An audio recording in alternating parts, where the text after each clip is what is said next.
Well, welcome back. Yeah, just want to talk about what's happening in America at the moment. We've got small businesses struggling to survive. Then we've got riots. We have 900 businesses emptied and shattered, and this is a bad time for riots for business. Businesses are people too. They're trying to survive. It's middle income. You've got a society where the rich don't want middle incomes anymore, and it seems a little bit convenient. So, what do we know about this killing? Well, there's this story now that the cop and the call him victim George Floyd, um, were both working for the same security company, and then there was another clip that said they weren't in. It was a news clip saying that they worked in the same restaurant, but they don't look like restaurant workers. They don't look like chefs or work in a kitchen, and they're definitely not waitresses. So what were they doing in a restaurant if they were in the security company? Why did they not say? From a news article, that's kind of a little bit misleading, isn't it? If they're working security in the restaurant, why didn't they just say that they were security? They're working for a security company. Why say that they're working in a restaurant? They're definitely not working in a restaurant. So the news is a little bit misleading, but you have to read between the lines. So why would a guy attack a former worker? Why don't apparently they were working together a year ago. Seems very strange. Sit on his neck for 8 minutes like a stranger, like they didn't know each other, or maybe it was a vendetta or a hate thing, or maybe it was a CIA hit. Maybe they definitely needed to create a riot. Seems like a CIA operation. I mean, why would two security officers? Normally in that kind of situation, you work together whether you hate each other or not. You work for the common good and you're protecting that business. And then a guy sits on another guy's neck, so it smells like CIA to me. Then you have Trump calling out on, well, let's go back a bit.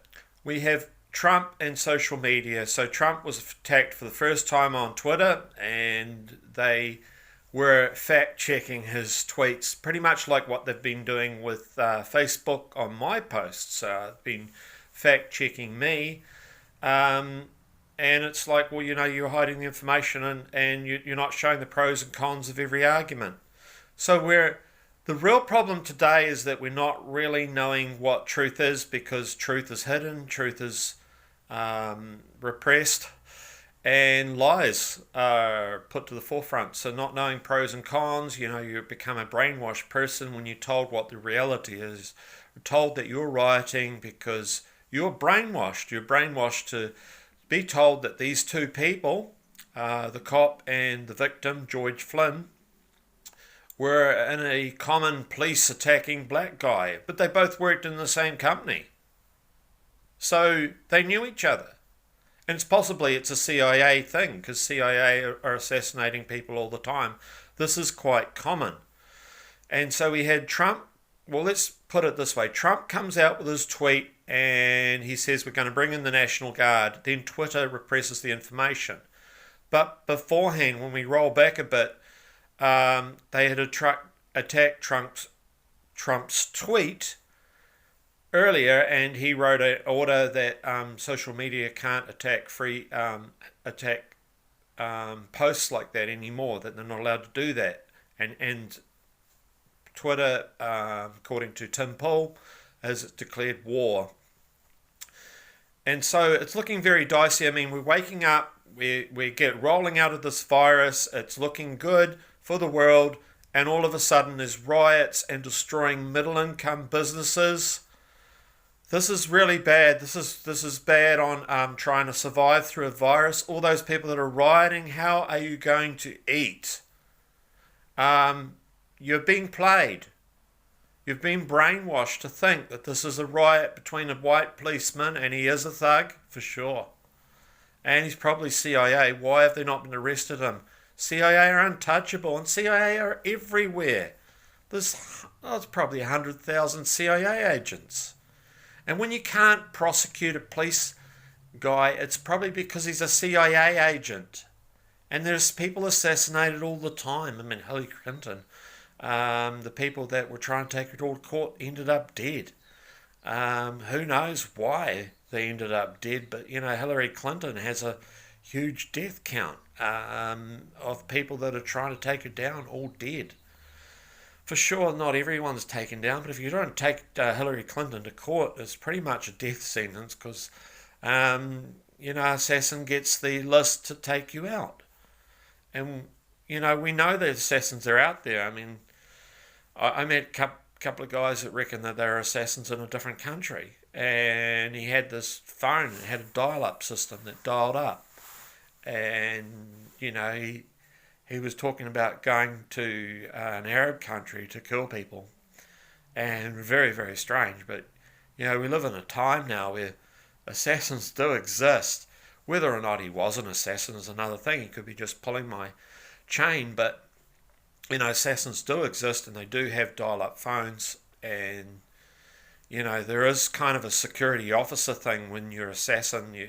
You're a security officer and you're an assassin at the same time. Seems to be what these assassins are. And they do work for security. That doesn't mean that all security officers are all sort of brushed with the same brush, and definitely not. I would say 95% aren't, but 5% is quite high. And particularly would be overseas in Arab countries, that kind of thing, where they're trying to wipe out and brainwash as well. So, that's kind of what media does now, is it brainwashes you to think their way because they're not looking at news analytically. And again, if you don't look at the pros and the cons, we need to do that. We need to get smarter. We need to look at pros and cons. So, thank you for viewing my channel. I know I've got a lot of, not haters, but people who don't think, who are told what to think, who are protected by social media for their safety, and they need truth, they need fact-checking. Well, we live in a time now where the truth is hidden, so you have to examine all evidence. And if people like me come out and provide a different point of view, that is because you haven't looked at that side, you've been listening to media, you've been brainwashed. And you need to stop doing it because you only just be one of those rioters out there because you're brainwashed to think that way. Thank you. Bye.